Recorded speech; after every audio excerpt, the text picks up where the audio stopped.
Shalom, povo de Deus, meus amados irmãos, graça, misericórdia e paz daquele que era, que é e que há de vir, o Senhor Jesus Cristo, o nosso Salvador. Como você está? Esperamos que esteja bem, que esteja desfrutando mais e mais da presença inigualável do nosso Deus. Quero lhe convidar agora a orarmos no início desse momento de pastoreio. Vamos buscar o Senhor. Ó Deus amado, Deus que está sentado em um alto e sublime trono, mas que também está em nosso coração, Deus que decidiu habitar em nós pelo Teu Espírito. Ó Senhor, que privilégio sermos o Teu santuário, a Tua casa.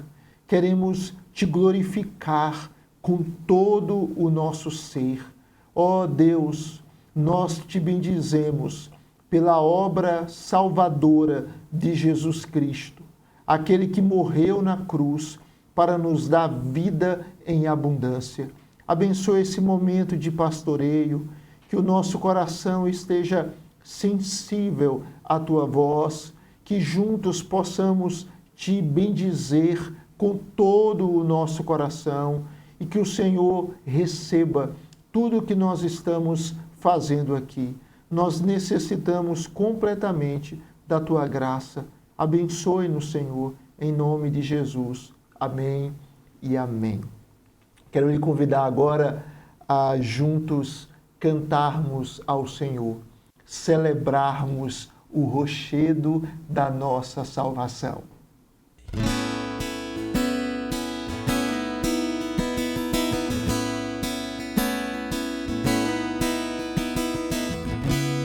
Dos mais altos montes ao mais fundo mar,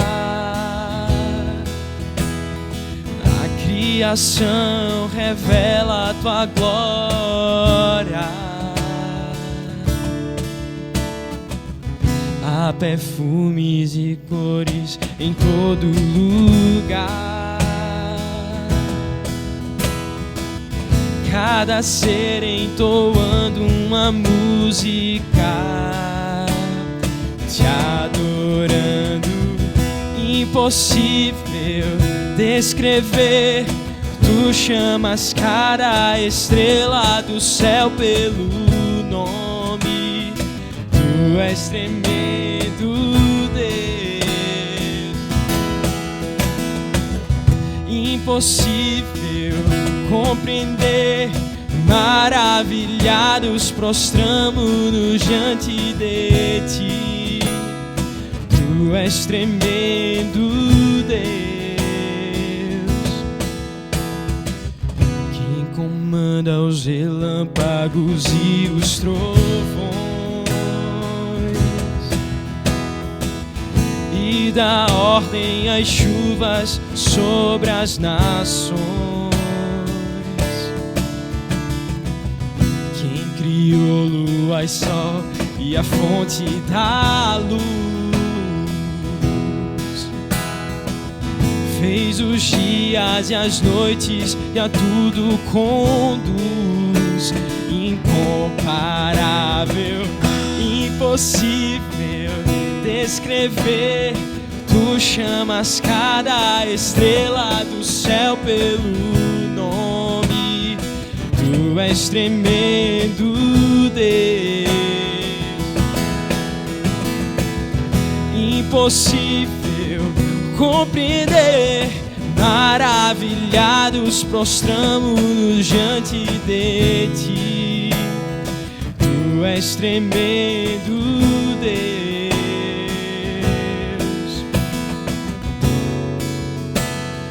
Tu és tremendo, Deus.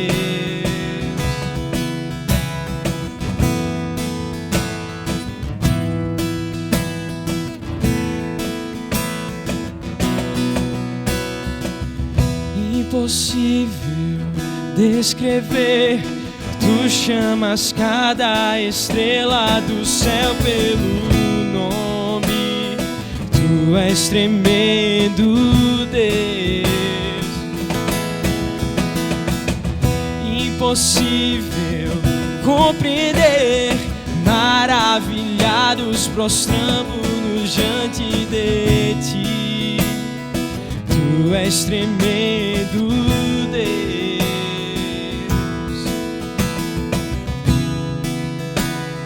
Tu és tremendo, Deus.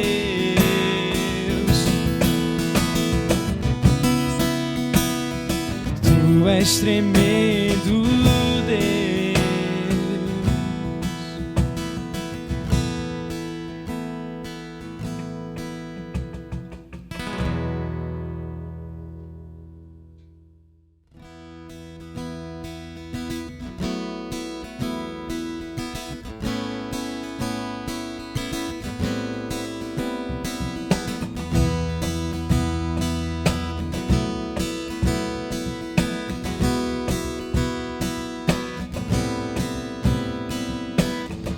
Os montes correm para o mar, teus rios de amor por mim.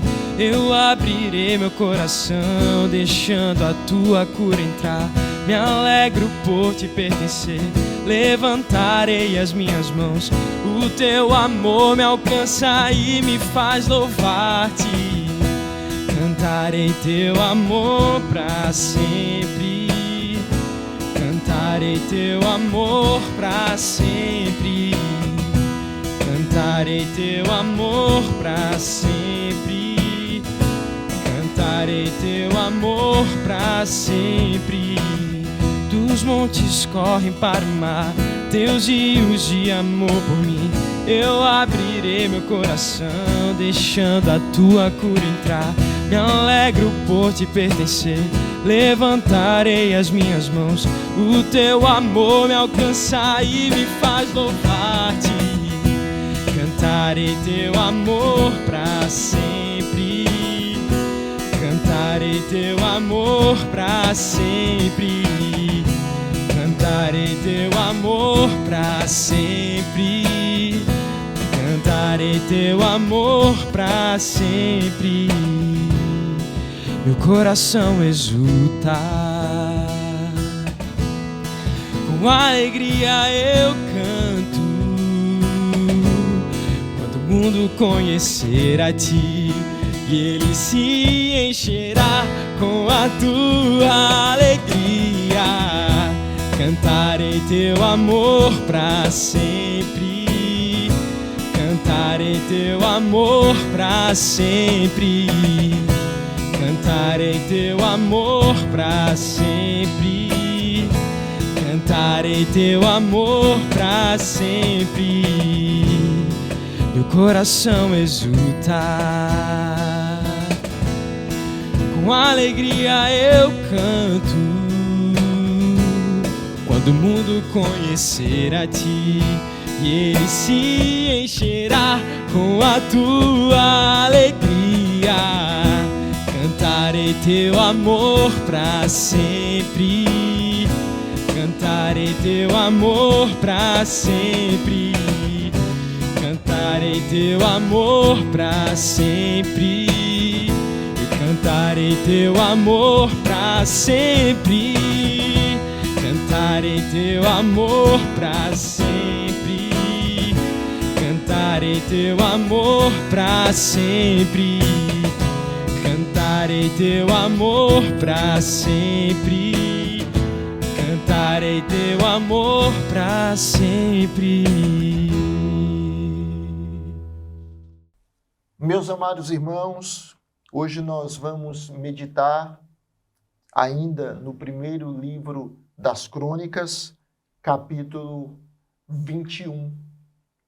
Esse é um texto precioso, como toda a Escritura Sagrada, e ele nos mostra que há momentos em que o maior perigo para o povo de Deus não vem de inimigos externos, mas do orgulho silencioso do coração. Vou repetir. Há momentos em que o maior perigo para o povo de Deus não vem de inimigos externos, mas de um coração orgulhoso. 1 Crônicas, capítulo 21, nos mostra que Davi não está em guerra, não está fugindo, nem está sendo perseguido. O reino está estabilizado e é justamente nesse contexto de prosperidade que surge uma das grandes quedas da sua vida. Essa passagem nos mostra o perigo da autoconfiança, da pessoa achar que ela é o que possui, que lhe basta, que lhe dão, de fato, estabilidade. O perigo da autoconfiança.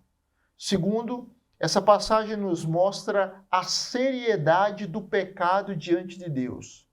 Como o nosso Senhor trata o pecado de forma séria.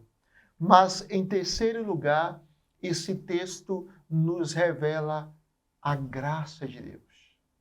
A graça que nos perdoa, que nos poupa, a graça que aponta para o sacrifício definitivo de Jesus Cristo. Então, 1 Crônicas, capítulo 21, não é simplesmente sobre um censo militar. É sobre um coração que em um determinado momento começou a confiar muito nos números, no exército humano e não no Senhor. Esse texto ele tem o seu paralelo em 2 Samuel, capítulo 24. E essa passagem em 1 Crônicas nos mostra que o foco é revelar o Deus que preserva o seu povo pela graça e prepara o local do futuro templo. Então, resumidamente, o capítulo 21 de 1 Crônicas nos mostra 4 dinâmicas. A primeira, o pecado de Davi, versículos 1 a 6. A segunda, o juízo de Deus, versos 7 a 17. A terceira, o altar da expiação, versículos 18 a 27. E a quarta, o lugar da adoração verdadeira, versos 28 a 30. Então, primeiro, vamos observar a leitura desse texto e buscarmos tirar algumas lições dele. 1 Crônicas 21, assim diz a palavra do Senhor. Então, Satanás se levantou contra Israel e incitou a Davi a levantar o censo de Israel. Disse Davi a Joabe e aos chefes do povo: Ide, levantai o censo de Israel, desde Berseba até Dan, e trazei-me a apuração, para que eu saiba o seu número. Então disse Joabe: Multiplique o Senhor teu Deus a este povo 100 vezes mais. Porventura, ó rei, meu senhor, não são todos servos de meu senhor? Por que requer isso o meu senhor? Por que trazer assim culpa sobre Israel? Porém, a palavra do rei prevaleceu contra Joabe, pelo que saiu Joabe e percorreu todo Israel, então voltou para Jerusalém. Deu Joabe a Davi o recenseamento do povo. Havia em Israel 1.100.000 homens que puxavam da espada, e em Judá eram 470.000 homens que puxavam da espada. Porém, os de Levi e Benjamim não foram contados entre eles, porque a ordem do rei foi abominável a Joabe. Tudo isto desagradou a Deus, pelo que feriu a Israel. Então disse Davi a Deus: muito pequei em fazer tal coisa, porém agora peço-te que perdoes a iniquidade de teu servo, porque procedi muito loucamente. Falou, pois, o Senhor a Gade, o vidente de Davi, dizendo: vai e dize a Davi: assim diz o Senhor, 3 coisas te ofereço, escolhe uma delas para que ta faça. Veio, pois, Gade a Davi e lhe disse: assim diz o Senhor, escolhe o que queres, ou 3 anos de fome, ou que por 3 meses sejas consumido diante dos teus adversários, e a espada de teus inimigos te alcance, ou que por 3 dias a espada do Senhor, isto é, a peste na terra, e o anjo do Senhor causem destruição em todos os territórios de Israel. Vê, pois, agora que resposta hei de dar ao que me enviou. Então disse Davi a Gade: estou em grande angústia, caia eu, pois, nas mãos do Senhor, porque são muitíssimas as suas misericórdias, mas nas mãos dos homens não caia eu. Então enviou o Senhor a peste a Israel, e caíram de Israel 70.000 homens. Enviou Deus um anjo a Jerusalém para a destruir. Ao destruí-la, olhou o Senhor e se arrependeu do mal, e disse ao anjo destruidor: basta, retira agora a mão. O anjo do Senhor estava junto à eira de Ornã, o Jebuseu. Levantando Davi os olhos, viu o anjo do Senhor que estava entre a terra e o céu, com a espada desembainhada na mão, estendida contra Jerusalém. Então Davi e os anciãos, cobertos de panos de saco, se prostraram com o rosto em terra. Disse Davi a Deus: não sou eu o que disse que se contasse o povo? Eu é que pequei, eu é que fiz muito mal, porém estas ovelhas que fizeram? Ah, Senhor meu Deus, seja, pois, a tua mão contra mim e contra a casa de meu pai, e não para castigo do teu povo. Então o anjo do Senhor disse a Gade que mandasse Davi subir para levantar um altar ao Senhor na eira de Ornã, o Jebuseu. Subiu, pois, Davi, segundo a palavra de Gade, que falara em nome do Senhor. Virando-se Ornã, viu o anjo, e esconderam-se seus 4 filhos que estavam com ele. Ora, Ornã estava debulhando trigo. Quando Davi vinha chegando a Ornã, este olhou e o viu, e saindo da eira, se inclinou diante de Davi com o rosto em terra. Disse Davi a Ornã: dá-me este lugar da eira, a fim de edificar nele um altar ao Senhor, para que cesse a praga de sobre o povo. Dá-mo pelo seu devido valor. Então disse Ornã a Davi: tome-a o rei, meu senhor, para si, e faça dela o que bem lhe parecer. Eis que dou os bois para o holocausto, e os trilhos para a lenha, e o trigo para ofertas de manjares, dou tudo.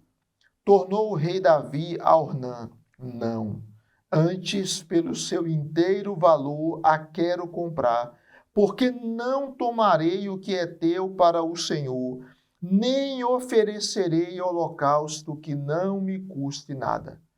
Davi deu a Ornã por aquele lugar a soma de 600 siclos de ouro. Edificou ali um altar ao Senhor, ofereceu nele holocaustos e sacrifícios pacíficos e invocou o Senhor, o qual lhe respondeu com fogo do céu sobre o altar do holocausto. O Senhor deu ordem ao anjo, e ele meteu a sua espada na bainha. Vendo Davi, naquele mesmo tempo que o Senhor lhe respondera, na eira de Ornã, o Jebuseu, sacrificou ali, porque o tabernáculo do Senhor que Moisés fizera no deserto e o altar do holocausto estavam naquele tempo no alto de Gibeão. Davi não podia ir até lá para consultar a Deus, porque estava atemorizado por causa da espada do anjo do Senhor. Então vamos observar algumas lições desse texto. Em primeiro lugar, ela nos mostra o orgulho que leva a uma autoconfiança. O texto diz, versículo de número 1, que Satanás se levantou contra Israel e incitou a Davi a levantar o censo de Israel. O que nós temos aqui é exatamente o retrato da guerra espiritual. Lúcifer tenta o rei Davi, mas Davi é responsável pelo seu próprio pecado. O que acontece aqui? A tentação externa encontrou eco no coração de Davi, que foi inclinado ao orgulho. O problema aqui não era simplesmente contar pessoas. Em vários momentos da Escritura, Deus ordenou censos. O pecado descrito no texto estava na motivação. Davi desejava medir sua força militar. Ele estava sendo aqui tentado a confiar em soldados, em estatísticas, em poder humano e não exclusivamente no Senhor. Veja como isso é sutil e perigoso. Davi foi ungido para ser rei por escolha de Deus.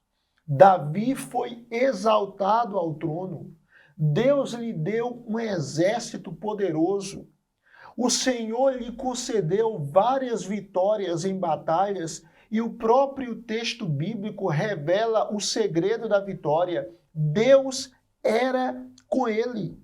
Mas aqui simplesmente Davi, tentado por Satanás, ele chama Joabe e diz para que Joabe e os chefes do povo levantem o censo de Israel e tragam a apuração para que ele saiba o seu número. Versículo 2. No verso seguinte, verso 3, Joabe diz: multiplique o Senhor teu Deus a este povo 100 vezes mais.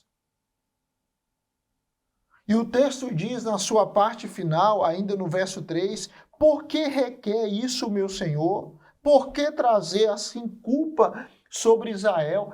Veja que Joabe aqui tem um discernimento que Davi não tem nesse momento. O texto diz no verso 4 que a palavra do rei prevaleceu contra Joabe, de modo que ele saiu e percorreu a todo Israel e volta para Jerusalém e dá a Davi, verso 4, o recenseamento do povo. Havia em Israel 1.100.000 homens que puxavam da espada e em Judá 470.000 homens. E o verso 6 diz que os de Levi e Benjamim não foram contados entre eles. Mas há um detalhe. Verso 6, finalzinho desse versículo. Porque a ordem do rei foi abominável a Joabe. Meus queridos, o orgulho espiritual é perigoso. E o ser humano ele pode se orgulhar até em realidades abençoadoras. Tem pessoas que se orgulham no crescimento ministerial. Deus o está abençoando tremendamente e, de repente, agora ele está orgulhoso, como se aquele êxito fosse algo que ele conquistou. Na verdade, foi bênção do Senhor. Há pessoas que se orgulham nos seus recursos financeiros, mas se esquecem que recursos financeiros adquiridos honestamente provêm de Deus. Outros se orgulham na sua influência, na sua estrutura, até alguns se ensoberbecem no seu conhecimento teológico. Observe como nós podemos nos envaidecer em cima de bênçãos que é Deus quem nos dá. E termos assim uma postura de vaidade. E transformarmos uma suposta segurança humana em objeto de confiança. O texto, então, nos mostra, em primeiro lugar, verso 1 a 5, esse orgulho que leva à autoconfiança. Deus nos ensina a não termos autoconfiança, mas confiarmos naquele que está no alto. Não é confiança em nós próprios, mas confiança em Deus. Meu amado, minha amada, confie em Deus. Nos dias de prosperidade, que você está muito bem existencialmente, confie em Deus. Mas também nas circunstâncias de adversidade, de crise, confie em Deus. Nele está a nossa segurança. Não façamos da autoconfiança o nosso Deus, da segurança humana o nosso Senhor. João Calvino, ele disse que o coração humano é uma fábrica perpétua de ídolos. Que o nosso coração não tenha ídolos. Davi aqui, ele tem esse momento de orgulho, de confiança no seu poderio militar. Deus nos livre da soberba. Deus nos guarde do orgulho. Segundo lugar, versos 7 ao 17, o pecado do líder traz consequências coletivas. O texto afirma, versículo 7, que tudo isto desagradou a Deus, pelo que feriu a Israel. Observe, o Senhor não se agradou do que Davi fez. E então Deus, ele fere a Israel. Nós temos aqui a manifestação da santa indignação do Senhor contra o pecado. Irmãos, o pecado, ele nunca é pequeno, nunca é inofensivo. Muitas vezes, em nossa cultura, nós tratamos o pecado como uma questão psicológica, como uma fraqueza emocional, como uma simples imperfeição, às vezes até como uma doença. Mas a Bíblia mostra que o pecado é rebelião contra Deus.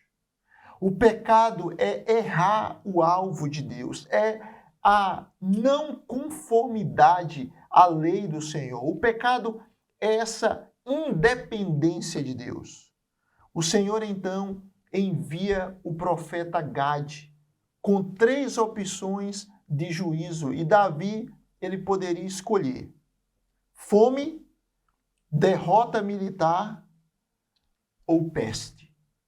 Davi, conhecendo seu Deus, ele diz: caia eu, pois, nas mãos do Senhor, porque são muitíssimas as suas misericórdias, mas nas mãos dos homens não caia eu. Versículo de número 13. Que declaração! Davi sabe que Deus é justo, mas ele também reconhece que Yahvé é misericordioso. Então ele diz: eu prefiro cair nas mãos do Senhor e não nas mãos dos homens. Os homens muitas vezes são cruéis, são impiedosos, mas Deus é misericordioso e justo. Davi, então, escolhe ser disciplinado diretamente pelo Senhor. Há uma peste. Essa peste mata 70 mil homens, ou seja, o pecado de um líder afetou muitos. Quantos pais, por exemplo, que pecam e os seus pecados afetam as suas famílias?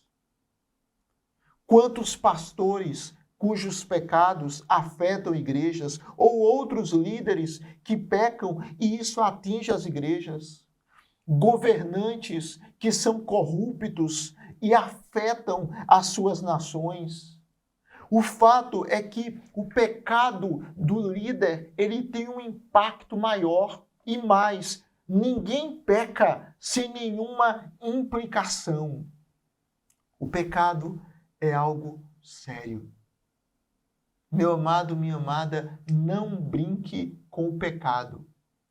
Ele é uma desgraça. Ele é terrível.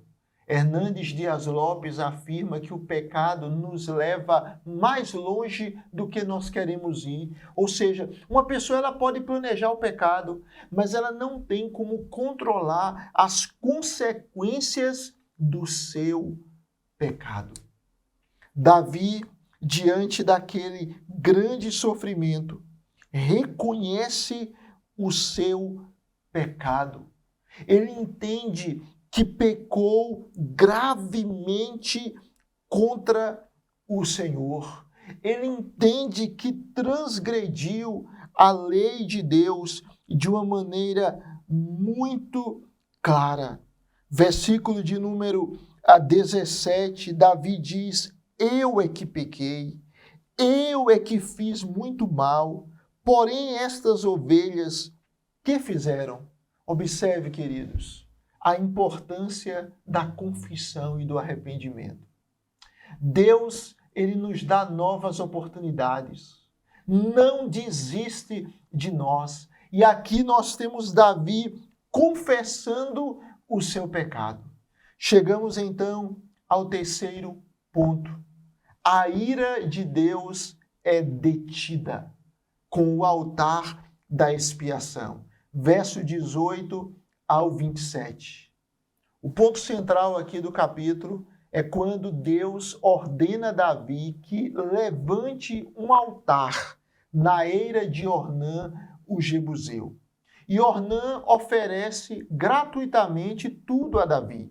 O terreno, os bois, a lenha, mas Davi responde o seguinte: não tomarei para o Senhor o que é teu, nem oferecerei holocausto que não me custe nada. Versículo 24. Que declaração extraordinária.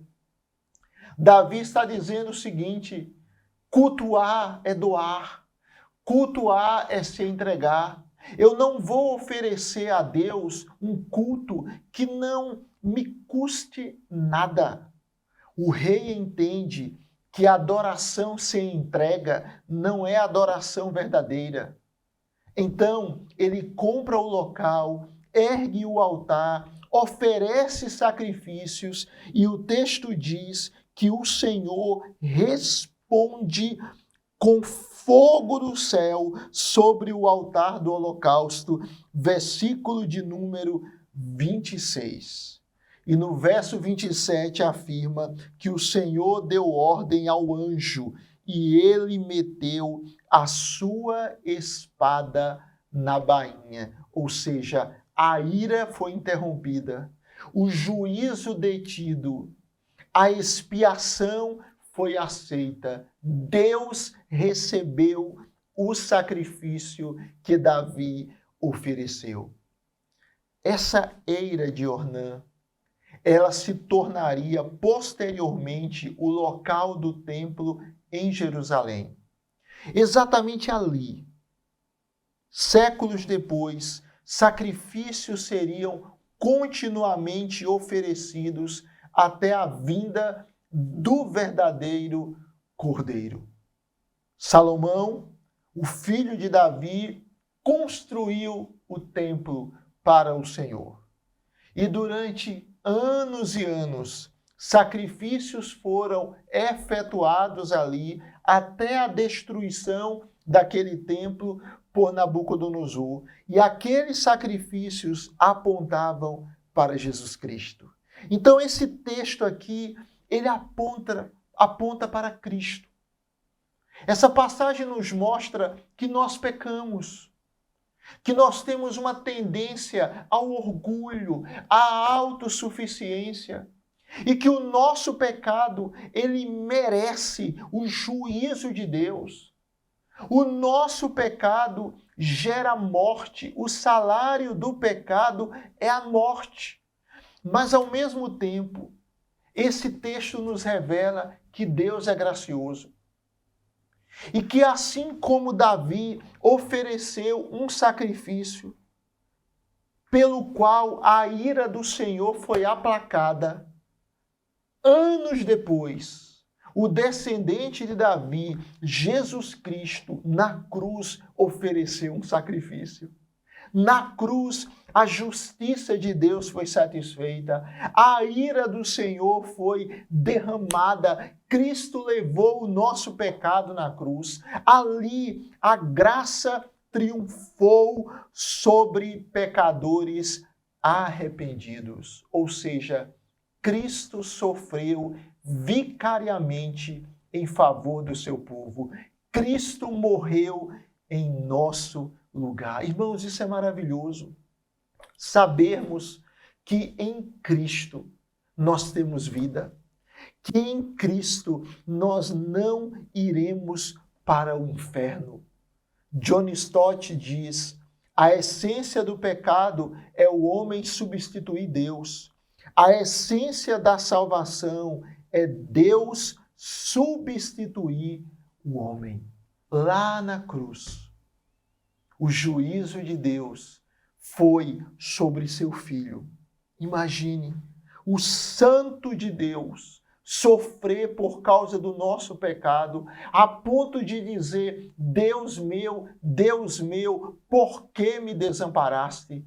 O sofrimento de Jesus não foi somente físico, mas foi emocional e espiritual, para que eu e você não fôssemos destruídos, para que nós fôssemos poupados do juízo de Deus. Louvado seja o Senhor. Meu irmão, minha irmã, há esperança para nós.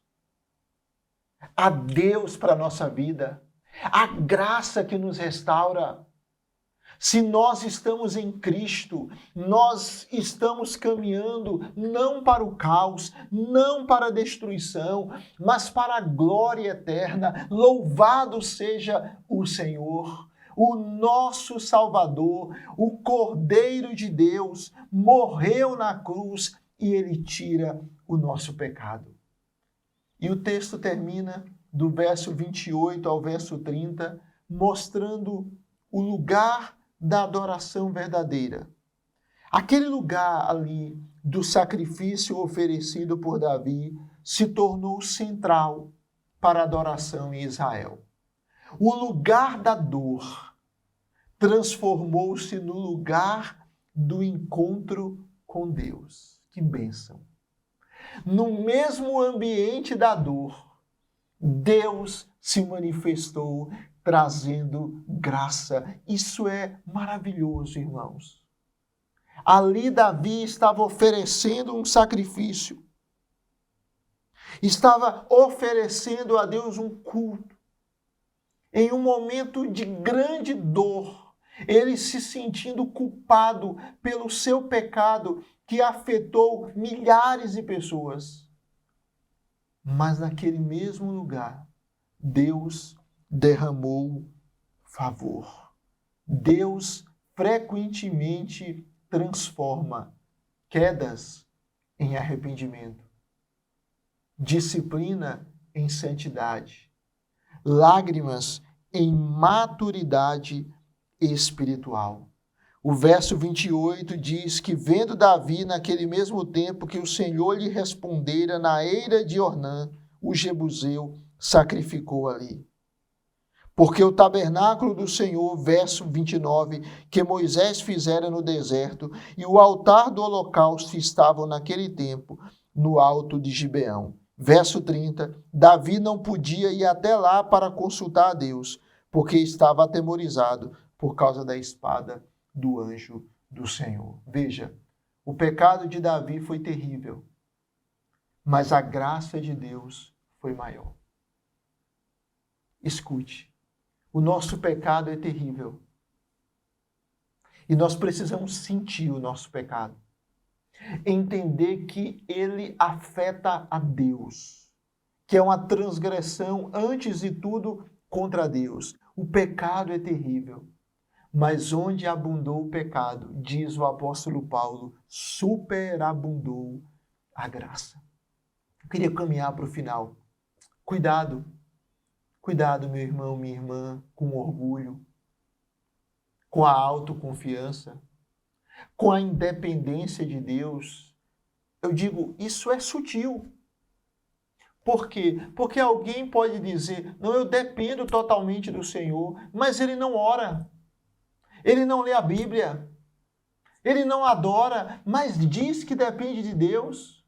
Irmãos, quando nós buscamos a Deus, nós estamos manifestando que dependemos dele. Não confie na sua capacidade, nos seus recursos. Confie no Senhor. Ele é a sua segurança. Segundo, jamais subestime as consequências do pecado. Ah, é um pecadinho. Não, não é um pecadinho. Ah, eu vou fazer isso, mas não tem muito problema, não. Não vai ter muita consequência, não. Como é que você sabe? O pecado sempre produz destruição maior do que nós imaginamos. O pecado é abominável. Terceiro lugar, o verdadeiro arrependimento nos leva à adoração. Davi se arrepende do pecado e ele não apenas confessou, mas levantou um altar ao Senhor. Ou seja, arrependimento gera adoração, submissão, gera uma entrega devota a Deus. E, por último, Cristo é o nosso altar definitivo. O altar aqui de Ornã, ele aponta para a cruz. Davi oferece aquele sacrifício olhando para Deus como o Senhor misericordioso. Ele invoca ao Senhor, oferece holocaustos e sacrifícios pacíficos e Deus responde.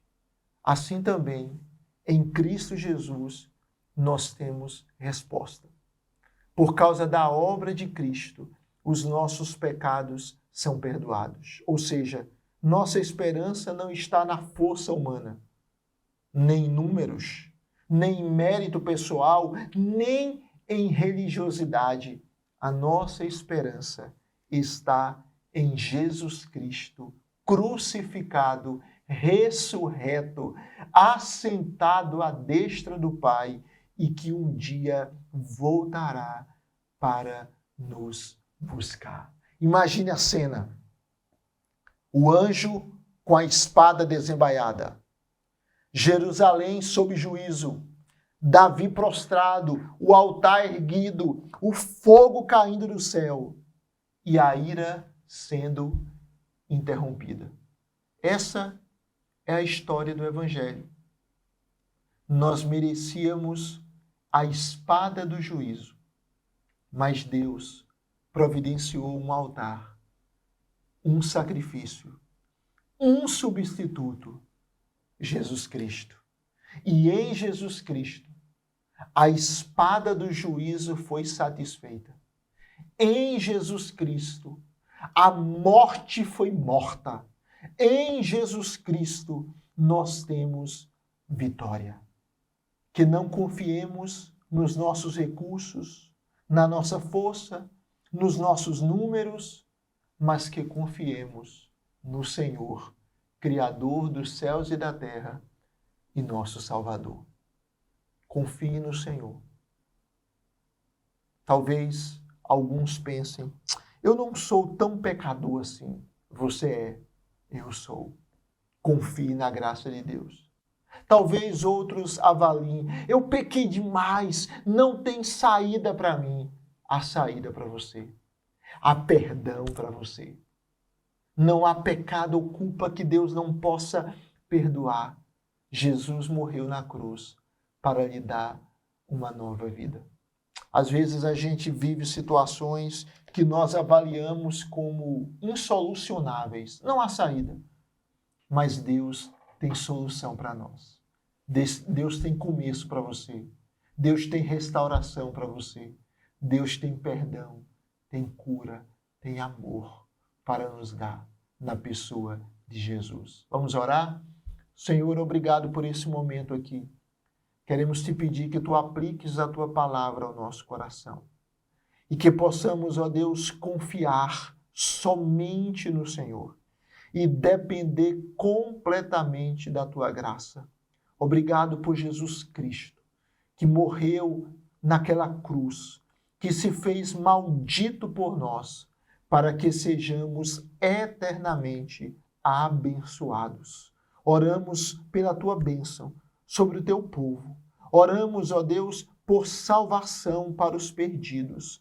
Oramos por cura física, emocional, espiritual. Oramos e clamamos pelo suprimento das necessidades. Oramos por um milagre para as pessoas que precisam de um milagre, precisam de uma intervenção poderosa da tua parte. Senhor, age nas circunstâncias externas, age no nosso coração. O Senhor sabe os nossos temores, as nossas fragilidades. Deus nos toca com poder. Senhor, nos aviva, nos fortalece, nos revigora e que a nossa fé e esperança esteja no Senhor, que a nossa vida creia completamente que em Ti nós temos vitória, nós temos restauração, nós recebemos nova vida. Obrigado, Senhor. Obrigado pela tua palavra. Obrigado pelo sacrifício de teu Filho, Jesus Cristo. No nome dele oramos. Amém e amém. Quero lhe convidar para cantar mais um cântico ao Senhor. Vamos juntos louvar a Deus.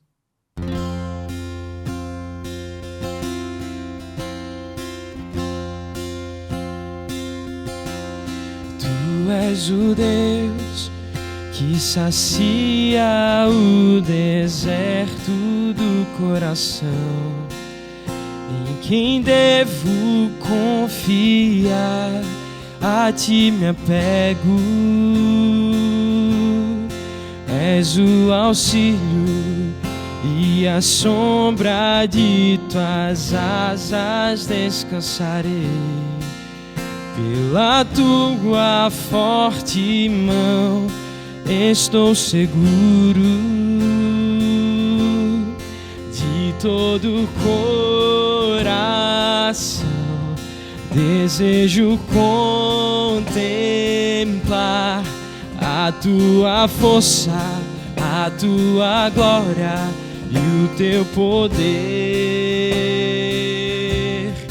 Por toda a vida bendirei, levantarei as minhas mãos, todo o meu ser se satisfaz em teu amor. Com alegria cantarei uma canção de gratidão. A tua graça é bem melhor que a vida.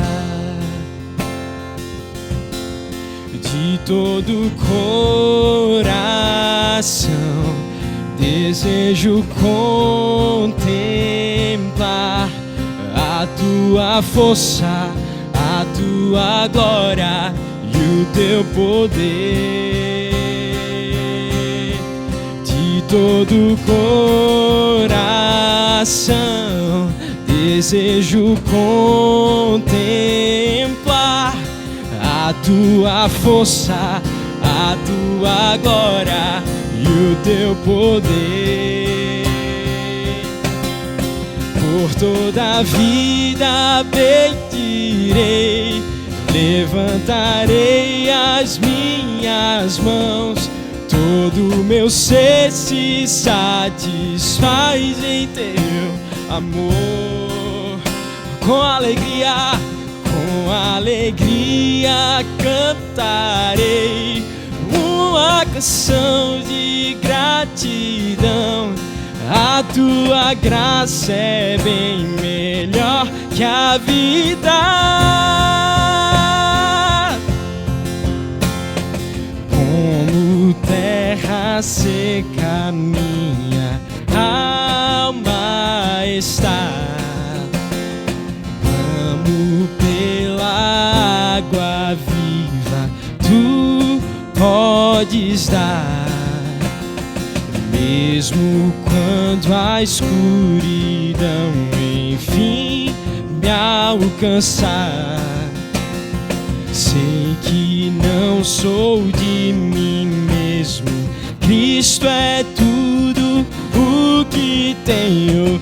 Cristo é tudo o que tenho. Cristo é tudo o que tenho. Por toda a vida pedirei, levantarei as minhas mãos. Todo meu ser se satisfaz em teu amor. Com alegria cantarei uma canção de gratidão. A tua graça é bem melhor que a vida. Amados irmãos, encerramos mais um momento de pastoreio. Que Deus abençoe muito a sua vida e a sua família, com graça, misericórdia e paz. Amém, amém e amém.